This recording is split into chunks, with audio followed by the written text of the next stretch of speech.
My girlfriend spat on my face when I proposed to her in front of my entire family on Christmas, saying, "Ew, this ring is small and pathetic just like you." So I dumped her on the spot. Now she's begging me to come back. I proposed to Aurora on Christmas Eve in front of my entire family. We'd been together 3 years. I'd paid for everything: rent, utilities, groceries, her car insurance, every dinner out. She worked part-time, making $15 an hour, but her paycheck disappeared on clothes and nails. I spent 2 months planning the proposal, picked out what I thought was perfect. Good cut, good clarity. $8,200 after taxes, 2 months salary. My family was hosting Christmas Eve dinner. Everyone gathered in the living room after we ate. I got down on one knee, hands shaking. "Aurora, I love you. Will you marry me?" The room went silent, phones out, ready to capture the moment. Aurora looked at the ring, her face twisted into disgust. "Are you serious right now? It's small." My friend Ashley got way bigger. "You're offering me this like I'm supposed to be grateful?" Then she leaned forward and spat in my face. "That's what I think of your cheap, pathetic ring." Nobody moved. Mom gasped. I stood there with spit running down my cheek, still holding that box. I wiped my face. "We're done. Pack your stuff and get out. You can't just—" "I literally just did. Get out." She looked around for support. Nobody moved. "Fine. You want the truth? I'm still in love with Oliver, my ex. He's 10 times the man you'll ever be. I've been seeing him for months. But this," she gestured at the ring, "this is pathetic. You're pathetic." At the door, she turned. "Oliver would have gotten me the ring I actually deserved. The day after Christmas, I gave her until noon to get her stuff. At 12:30, I started throwing everything out my second-floor window. Clothes, shoes, purses, landing in slush puddles. She showed up with Oliver 30 minutes later. Gym rat, tight shirt, chest puffed. "You got a problem, bro?" "Just cleaning out trash." He stepped closer.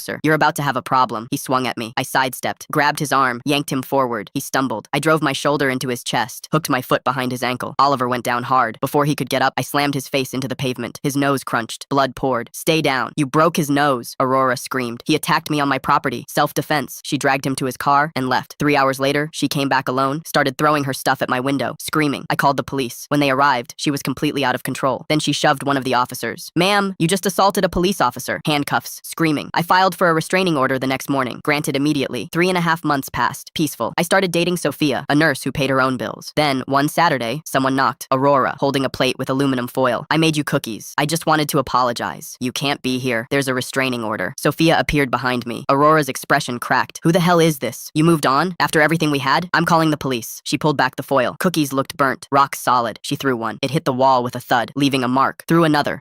They weren't breaking, solid as rocks. 911, what's your emergency? My ex is violating a restraining order and throwing things. Aurora lunged at Sofia. I grabbed her arm. She clawed at me, trying to push past. "Get away from him. He's mine." Officers arrived. One picked up a cookie, squeezed it. "What's in these?" "Concrete." "They're cookies. These are weapons. I could knock someone out with one of these." Arrested for violating the restraining order, attempted assault, and criminal mischief. 6 months later, the DA called. Aurora took a plea. 45 days in jail, 18 months probation, anger management, $1,240 restitution. Restraining order extended 5 years. Sofia and I are still together.